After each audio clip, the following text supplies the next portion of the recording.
This is a presentation by Amy Nyeholt for Franciscan University's Models of Teaching course for Dr. Smith, presented on October 10, 2012.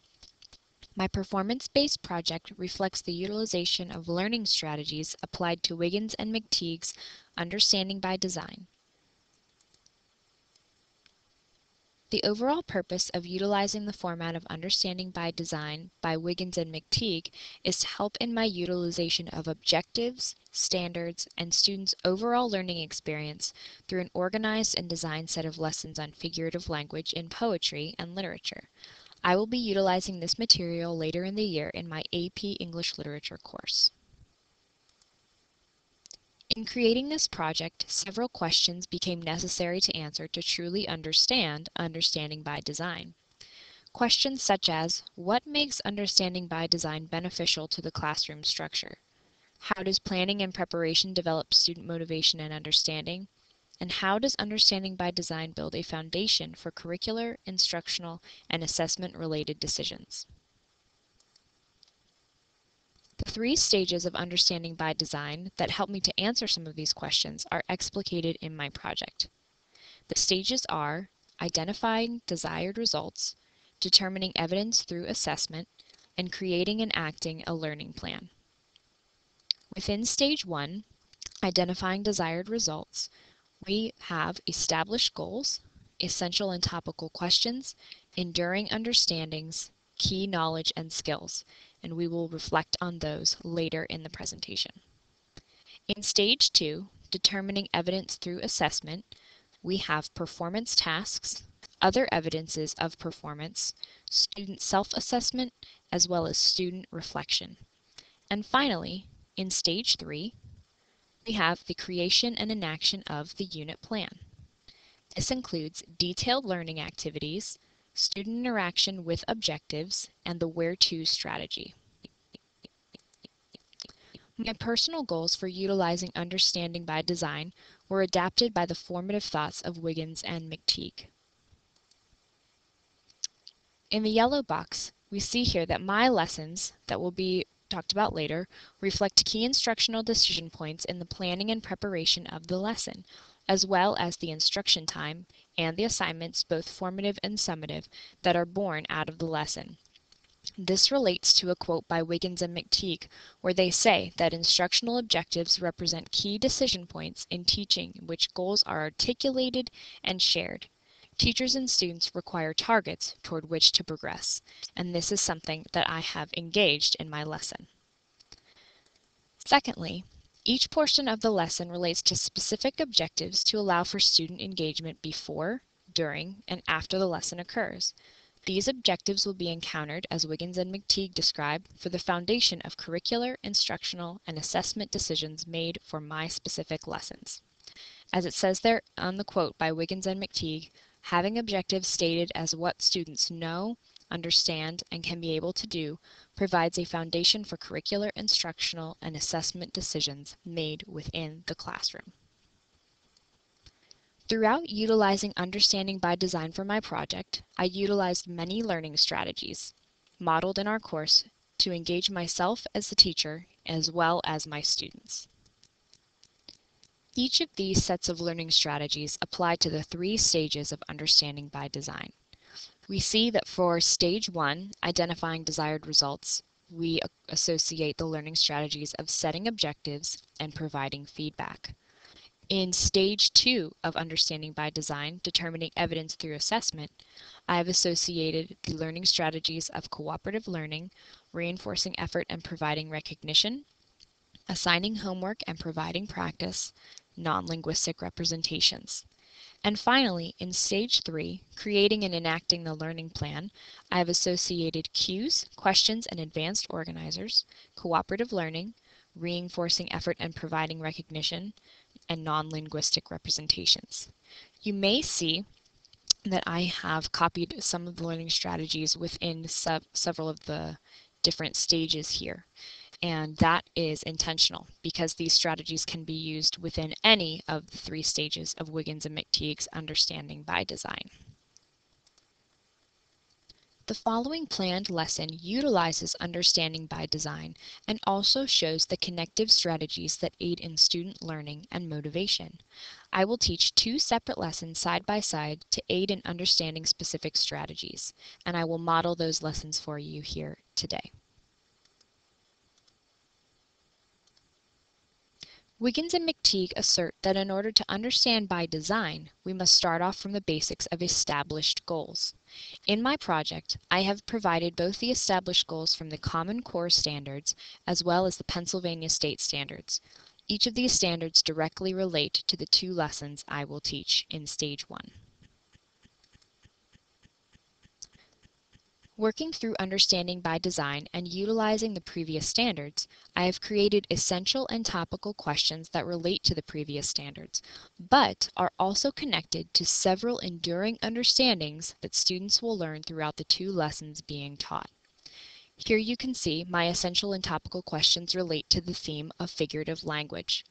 Essential question number 1 says, how are figurative language and its usage imperative to the study of literature? And underneath I have two further topical questions that break down that essential question. Question number 2 says, how does figurative language engage and help the reader make sense of a text? And my further topical question continues on. These relate to the enduring understandings on the right side of the screen, stating that figurative language and its usage are imperative to the study of literature, and also that figurative language helps the reader make sense of a text. In addition to the essential questions and enduring understandings, students will have specific targeted knowledge and skills associated with the learning plan. The left side of the screen proposes statements of student knowledge, and the right side connects to that by providing specific skills that students will be able to participate in through that knowledge. All of these elements focus on the beginning stages of the enduring understandings and standards, as well as the established goals. So you can see the relation between student knowledge, number 1, that figurative language can be defined as language that varies from the norms of literal language or ornamental language, and how that relates specifically to the first student skill, that students will be able to understand and define figurative language as language that varies from the norms of literal or ornamental language. I have used Bloom's taxonomy of verbs to reiterate my student skills. The specific learning strategy of setting objectives and providing feedback directly relates to Stage 1 of understanding by design, identifying desired results. Within my lesson, I exhibit as the teacher open-ended enduring understandings which allow for unrestricted student objectives to be created. Students have freedom in the nature of what they are learning. In addition, connecting to prior knowledge relates to the setting of objectives by providing questions from past lessons, as well as providing multiple lessons on a similar subject. It provides a mode for connection. Finally, engaging personal learning objectives are created and obtained in the student relation of how figurative language affects the holistic study of literature. This is just one strategy that can be associated with identifying desired results. Moving on to Stage 2, we will be discussing how to determine evidence through assessment.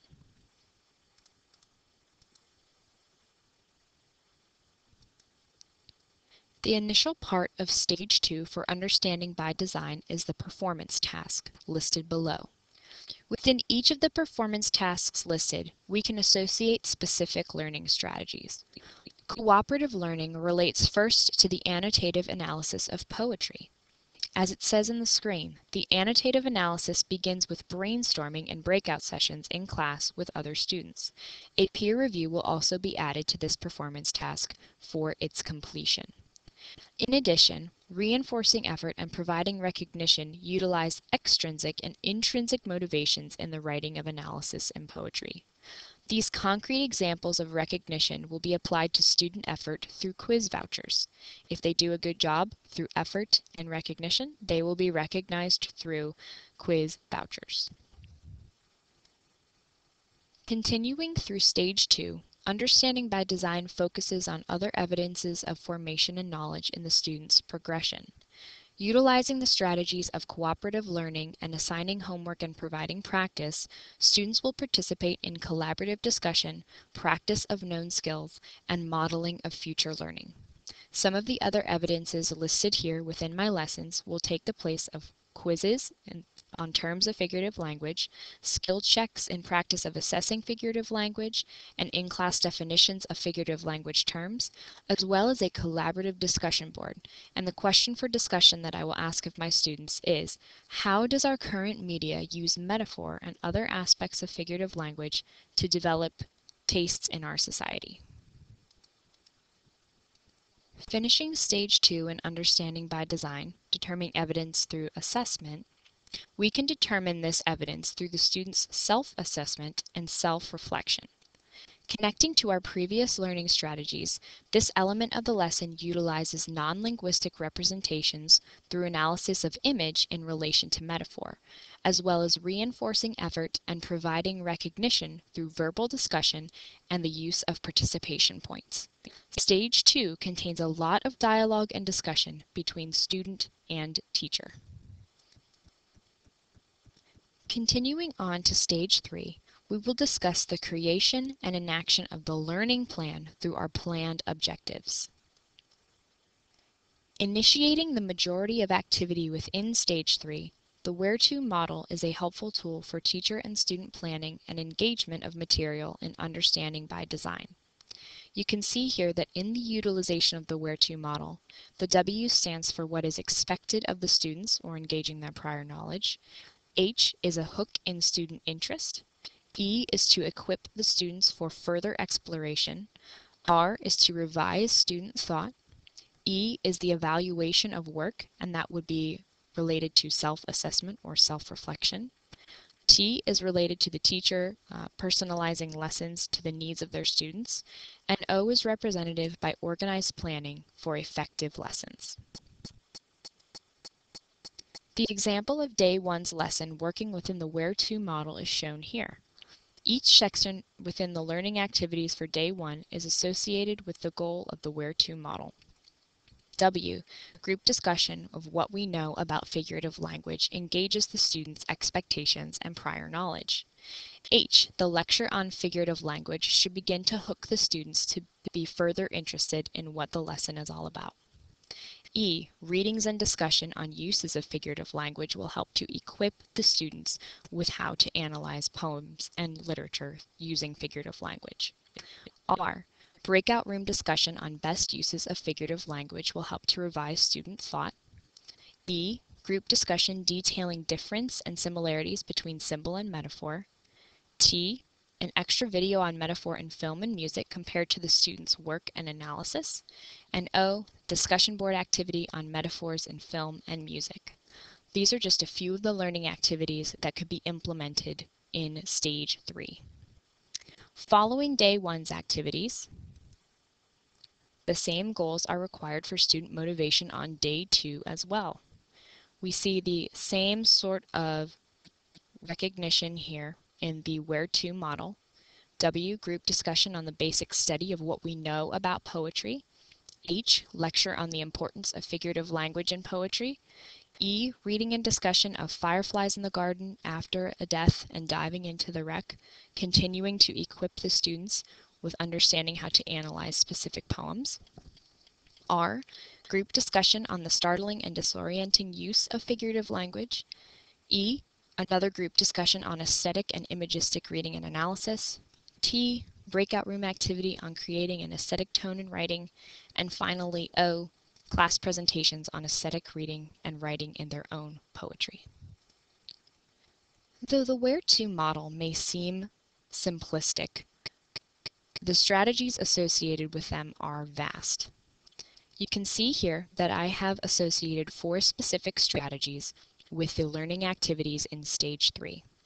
The first being cues, questions, and advanced organizers.